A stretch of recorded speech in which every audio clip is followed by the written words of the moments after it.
ఈ ప్రపంచం ఎలా ప్రారంభమైందో, అసలు ఎవరు దీన్ని నడిపిస్తున్నారో మీకు తెలుసా? సృష్టి, రక్షణ, వినాశనం. ఈ 3 శక్తుల వెనుక ఉన్న దైవతత్వమే త్రిమూర్తులు. బ్రహ్మ, విష్ణు, మహేశ్వరుడు. ఒకే పరబ్రహ్మం 3 రూపాలుగా అవతరించిన మహాసత్యం. ఈరోజు ఆ దివ్య కథను మనము తెలుసుకుందాం. కాలం లేదు, దిక్కులు లేవు, రూపం లేదు, కేవలం అనంతమైన శక్తి మాత్రమే ఉంది. అదే పరబ్రహ్మం. ఆ పరబ్రహ్మం తన సంకల్పంతో 3 గుణాలుగా విభజితమైంది. ఆ గుణాలే సత్వగుణం అంటే విష్ణువు, రజోగుణం అంటే బ్రహ్మ, తమోగుణం అంటే శివుడు. జగత్తు నిలవాలంటే రక్షణ అవసరం. ధర్మం క్షీణించిన ప్రతిసారి విష్ణువు అవతారంగా భూమిపై అడుగుపెట్టాడు. రాముడిగా, కృష్ణుడిగా ధర్మాన్ని కాపాడాడు. విష్ణువు నాభి నుంచి వెలసిన కమలంలో బ్రహ్మదేవుడు జన్మించాడు. బ్రహ్మకు 4 ముఖాలు. ఆ 4 ముఖాలే 4 వేదాలకు సంకేతం. అతను భూమి, ఆకాశం, జీవులు, దేవతలను సృష్టించాడు.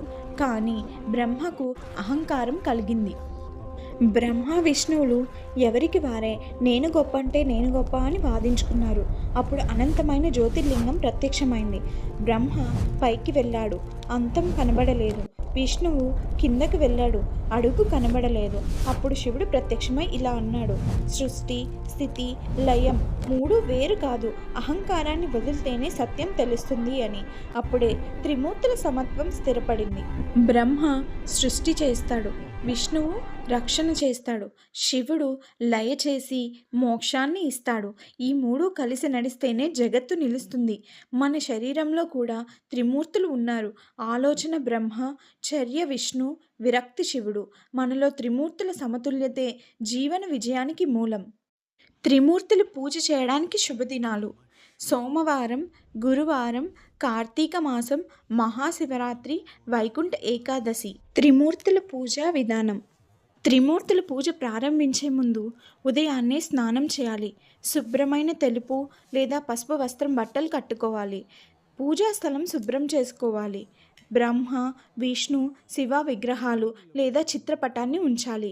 గంగాజలం, పుష్పాలు, దీపం, ధూపం, అక్షతలు నైవేద్యంగా సమర్పించాలి. మమ ఉపాత్త సమస్త దురితక్షయ ద్వారా శ్రీ పరమేశ్వర ప్రీత్యర్థం త్రిమూర్తి పూజాం కరిష్యే అని సంకల్పం చెప్పుకోవాలి. ఓం బ్రహ్మాయ నమః, జ్ఞానం ప్రసాదించేవాడికి నమస్కారం అని నమస్కరించుకోవాలి. ఓం నమో నారాయణాయ, ధర్మరక్షకుడికి నమస్కారం అని నమస్కరించుకోవాలి.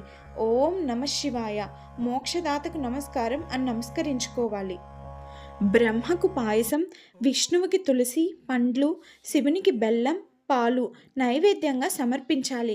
కర్పూర హారతి ఇచ్చి ఇలా చెప్పాలి: సర్వమంగళ మాంగళ్యే శివే సర్వార్థ సాధికే శరణ్యే త్రయంబకే గౌరీ నారాయణి నమోస్తుతే. త్రిమూర్తుల పూజ చేయడం వల్ల మానసిక శాంతి కలుగుతుంది, జ్ఞానం వృద్ధి చెందుతుంది, కర్మం శుద్ధి అవుతుంది, భయం నాశనం అవుతుంది, మోక్ష మార్గం దక్కుతుంది. బ్రహ్మ ఆలోచన, విష్ణు జీవితం, శివుడు విముక్తి. త్రిమూర్తులను పూజించడం అంటే మనలోని అహంకారాన్ని తొలగించి సమతుల్య జీవితం గడపడం. ఈ వీడియో కనుక మీకు నచ్చితే లైక్ చేయండి, షేర్ చేయండి. ఇలాంటి మరిన్ని కథల కోసం మా ఛానల్ని సబ్స్క్రైబ్ చేసుకోండి. Thank you for watching.